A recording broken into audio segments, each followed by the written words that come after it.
तो नमस्कार दोस्तों, स्वागत है आप सभी का। दोस्तों आज की इस वीडियो में हम आपके लिए फिजी टेट 2022 में जो आपका एग्ज़ाम होगा उसमें हम गणित का न्यू बैच लेकर आए हैं। आज से आपका जितने भी सब्जेक्ट का सभी का न्यू बैच स्टार्ट हो गया है। अगर हम अभी से आपका जो टेट का एग्ज़ाम है, अगर अभी से तैयारी करते चलेंगे तो आपका जो एग्ज़ाम आएगा उतने दिन में हम बहुत अच्छे से उनको कवर कर देंगे, तो जिससे कि आपको अच्छे नंबर प्राप्त होंगे। तो चलिए फिर इसी के साथ हम आगे बढ़ते हैं आज की इस वीडियो में। तो देखिए पहला क्वेश्चन आपका है, ए बी सी का औसत भार जो है 45 किलोग्राम है। यदि ए बी का जो औसत भार है वो 40 किलोग्राम है तथा बी सी का जो औसत भार है वो 43 किलोग्राम है, तो बी का जो भार है वो हमें ज्ञात करना है। क्या 17 किलोग्राम होगा, 20 किलोग्राम होगा, 26 किलोग्राम होगा या फिर 31 किलोग्राम होगा, ये हमें ज्ञात करना है। ठीक है, तो औसत का सूत्र पता होगा आपको, औसत। ठीक है, औसत का सूत्र होता है राशियों का योग बटे राशियों की कुल संख्या। ठीक है, कुल संख्या होता है। तो सबसे पहले आपके सामने 3 स्टेटमेंट दिए गए हैं, इनको एक एक करके समझते हैं। ए बी सी का जो औसत भार है वो कितना है, 45 किलोग्राम है।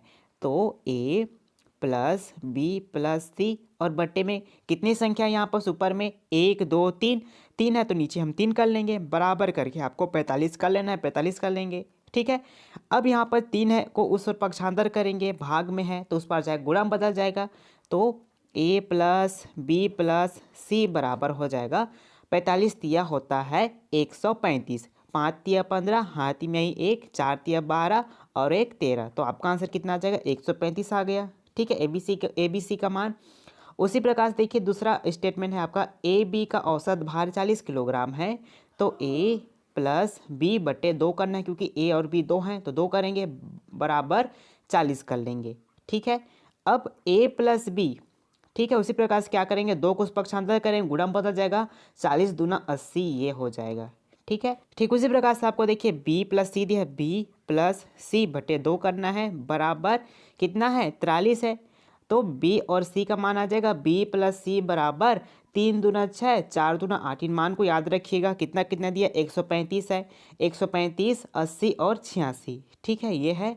तो अब यहाँ पर क्या करेंगे, जो ए बी सी है ना, इनमें हमें ए प्लस बी और बी प्लस सी को माइनस करना है। देखिए कैसे करेंगे, तब आपका जो बी का भार है वो निकल जाएगा आराम से, ए प्लस बी, ए प्लस बी, ठीक है, प्लस कर लेंगे बी प्लस सी, फिर माइनस करके आपको कर लेना है A plus B plus C. A B का मान कितना आया था, ए बी का मान आया था 40 दूना 80, 40 दूना 80 लिख लेंगे, प्लस बी सी का मान आ जाएगा 43 दूना कितना हो जाएगा, 86 हो जाएगा, माइनस 45 दिया हो जाता है 135, 135 लिख लेंगे। 80 में 186 को जोड़ेंगे, जोड़ दीजिए, 80 में 186 जोड़ेंगे तो कितना आ जाएगा, आपका आंसर यहाँ पर 6 और 116 आ जाएगा। तो यानी कि 166 आ गया। ठीक है, माइनस 135 करेंगे, 135 कर दीजिए, इसको माइनस करेंगे तो बी का जो भार कितना निकल कर आ गया हमारे पास, 31 किलोग्राम निकल कर इस तरह से आ गया। तो राइट आंसर ऑप्शन नंबर 4 हो जाएगा। क्वेश्चन नंबर दूसरा है, यदि 7 क्रमिक संख्याओं का जो औसत है 20 हो तो उन संख्याओं में से सबसे बड़ी संख्या को हमें चयन करना है। 24 होगा, 23 होगा, 22 होगा या फिर 20 होगा, ये हमें इस क्वेश्चन में ज्ञात करना है। तो यहाँ पर देखिए 7 क्रमिक संख्याओं का औसत 20 दिया है, तो 7 क्रमिक संख्या जैसे कि आपका 1 2 3 4 होगा। ठीक है, तो मान के चलते हैं एक संख्या हमारा n है, तो दूसरी संख्या क्या हो जाएगा, n प्लस 1 हो जाएगा। ठीक है, उसी प्रकार से तीसरी संख्या n प्लस 2 हो जाएगा। ठीक उसी प्रकार से n प्लस 3 चौथी संख्या हो जाएगा। फिर n प्लस 4 जो है आपका पांचवा संख्या हो जाएगा। n प्लस 5 जो है आपका छठवां संख्या, सातवां संख्या हो जाएगा। तो यहाँ पर देखिए जो आपका n है वो एक संख्या हो गया, n प्लस 1 दूसरी संख्या, n प्लस 2 तीसरी संख्या, n प्लस 3 जो है चौथी संख्या, n प्लस 4 जो है पांचवी संख्या, n प्लस 5 जो है आपका छठवीं संख्या और n प्लस 6 जो है आपका सातवीं संख्या हो जाएगी। यानी कि यहाँ पर क्या हो, क्रमिक संख्या बोला गया, 7 क्रमिक संख्या, तो बट्टे करके आपको यहाँ पर 7 लिख लेना है, बराबर कितना होना है जी, 20 होना है। ठीक है, यहाँ तक। अब n को n के साथ जोड़ेंगे, जोड़ दीजिए, n में n को हमें क्या करना है, ऐड करना है। तो 1n 2n 3n 4n 5n 6n और 7n, कितना n हुआ यहाँ पास, तो 7n हुआ, प्लस कर लेंगे। अब इनको जोड़ेंगे संख्या को, 1 में 2 जोड़ेंगे 3, 3 में 3 को जोड़ेंगे 6, 6 में हमें 4 को जोड़ेंगे तो 10, 10 में 5 को जोड़ेंगे तो 15, 15 में 6 को जोड़ेंगे तो 21, तो 21 यह संख्या हो जाएंगे, जोड़ेंगे तो बटे में क्या आ जाएगा 7 आ जाएगा, बराबर ये 20 हो जाएंगे। ठीक है, अब 7n + 21 हो जाएंगे बराबर करके, ठीक है। अब 20 में हम 7 को गुना करेंगे क्योंकि भाग में ऊपर जाएगा तो गुना बदल जाएगा, तो 0 हो जाएगा, 7 दूना 14 यानी कि यहाँ पर 140 आ गया। अब 7n बराबर 140 माइनस आपका हो जाएगा 21, 21 हो जाएगा। तो यहाँ पर 7n बराबर कितना आ जाएगा 140 में हमें 21 को माइनस करेंगे तो आपका आंसर कितना आ जाएगा 119 आ जाएगा।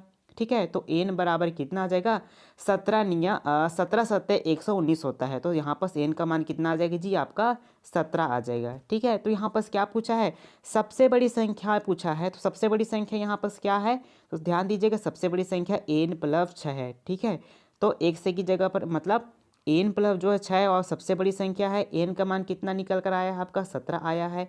तो 17 में जब हम 6 को जोड़ेंगे तो आपका आंसर कितना आ जाएगा 23 आ जाएगा। तो 23 जो है सबसे बड़ी संख्या हो जाएगी। तो किस ऑप्शन में, ऑप्शन नंबर 2 में है, तो 2 आपका राइट आंसर हो जाएगा। चलिए बढ़ते हैं अगले क्वेश्चन की तरफ।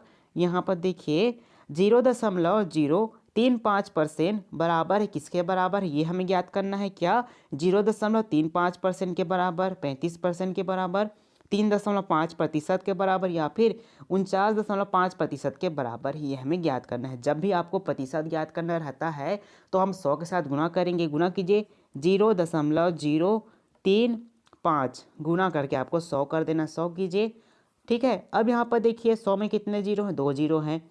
तो दशमलव के इस ओर ध्यान दीजिएगा, दशमलव है, दशमलव की इस ओर कितनी संख्या है, 2 संख्या। तो 2 संख्या जो है इस ओर चले जाएंगे, यानी कि दशमलव के उस ओर 2 संख्या चले जाएंगे, तो क्या बन जाएगी आपका 3.5 बन जाएगा, 5%। ठीक है, तो राइट आंसर हो जाएगा आपका 3.5%। इस तरह से राइट आंसर हो जाएगा। क्वेश्चन नंबर इसी तरह से अगला है, 4 वर्ष में साधारण ब्याज किस वार्षिक दर पर 6,000 रुपये की धनराशि पर साधारण ब्याज 1920 रुपये हो जाएगा, ये हमें ज्ञात करना है। देखिए यहाँ पर क्या ज्ञात करना है, R% ज्ञात करना है, यानी कि किस दर पर बोला, किस वार्षिक दर पर बोला जा रहा है। तो दर का सूत्र आपको पता होगा, दर बराबर होता है साधारण ब्याज। ठीक है, साधारण ब्याज गुना 100 होता है, बटे में आपका मूलधन होता है। ठीक है, गुना होता है आपका समय, ये होता है। ठीक है, साधारण ब्याज है। अब यहाँ पर आपको क्या कह दिया है, उन सभी मान को रखना है। साधारण ब्याज कितना दिया 1920, तो 1920 लिख लेंगे, गुना कर लेंगे 100। ठीक है, बटे में आपको मूलधन कितना दिया है 6,000, तो 6,000 लिखेंगे और गुना करके आपको वर्ष से कितना दिया है 4 वर्ष, तो 4 कर लेंगे। ठीक है, 2 जीरो से 2 जीरो कट गया, 1 जीरो से 1 जीरो कट गया, क्या क्या बचा आपके सामने 192। तो 6 से भाग करेंगे, 6 तिये 18, 6 तिये 18 3 बार में गया, फिर 1 बचा, 6 दूना 12, 32 बार में गया। ठीक है, अब 32/4 बचा है, 8 चौके 32 होता है, तो आपका आंसर कितना आ जाएगा यहाँ पर 8% आ जाएगा। ठीक है, अगर आप इसको चेक करना चाहें तो चेक कर सकते हैं, आपको प्रतिशत पता चल गया कितना प्रतिशत है, दर आपका 8% है। तो साधारण ब्याज आपको कितना प्राप्त होना चाहिए 1920 रुपये प्राप्त होना चाहिए। तो आपको पता होगा साधारण ब्याज का सूत्र होता है मूलधन गुणा दर गुणा समय और बट्टे में 100 होता है। तो मूलधन 6,000 दिया है, 6,000 लिख लेंगे, गुना करके आपको कितना करना है 4 वर्ष से करना है, प्रतिशत कितना दिया 8%, बट्टे में आपका 100 ये कर लेना है।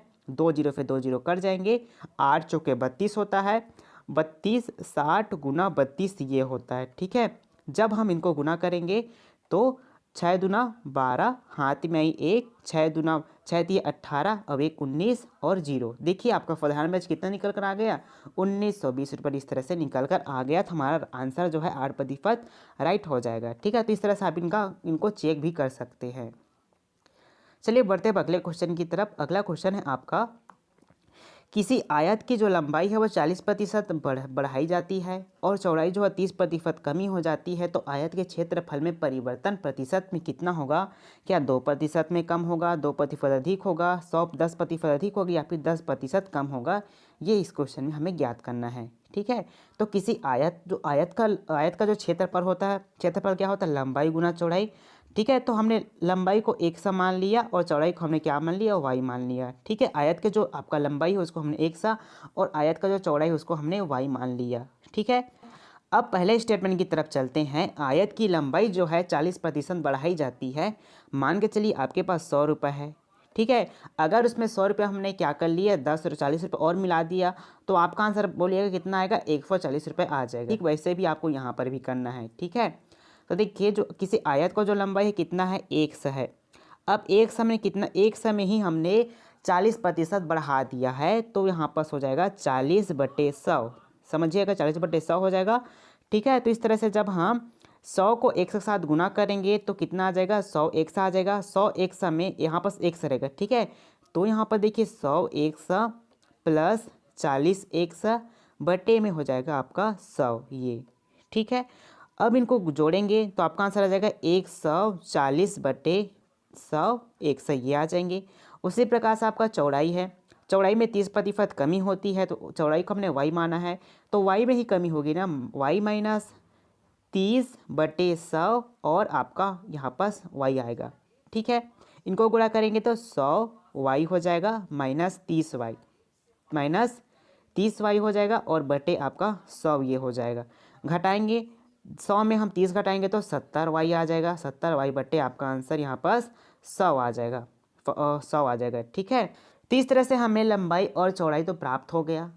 अब देखना है नए आयत का क्षेत्रफल कितना आता है। तो नए आयत का क्षेत्रफल लंबाई गुना चौड़ाई होता है, आयत का सूत्र होता है। तो लंबाई कितना प्राप्त हुआ हमें, 140/100 100 ये प्राप्त हुआ है। गुना करेंगे 70/100 y ये हमें प्राप्त हुआ है। 1 0 से 1 0 कट गया, ठीक है। 1 0 से 1 0 कट गया। 7 दूना 14 7 बार में गया, 5 दूना 10 यानी कि 5 बार में गया। ऊपर में क्या क्या बचा, 7 और 7, नीचे में 5 और 10 बचा है तो कि कितना बन जाएंगे, 7 7 49 ये हो जाएंगे और बटे में 5 10 50। यहाँ पास 100 है और यहाँ पास y है तो 100y यहाँ पास ये हो जाएंगे। अब देखिए दोस्तों जो आपका आयत का क्षेत्रफल कितना आया था, एक आयत का क्षेत्रफल 100 y आया था, ठीक है।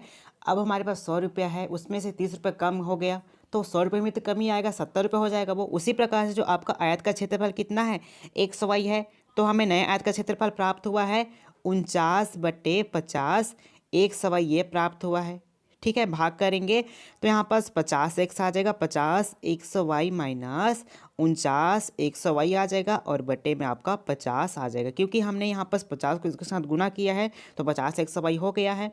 यहाँ पास क्या प्राप्त हुआ आपको, 100y/50 ये प्राप्त हुआ है, ठीक है। यहाँ पास हम 50 में 49 घटाएंगे तो एक ही बचेगा, एक कहने का मतलब है 100y हो जाएगा। अब देखते हैं क्षेत्रफल में कमी किसका आया है, तो प्रतिशत में ज्ञात करना है।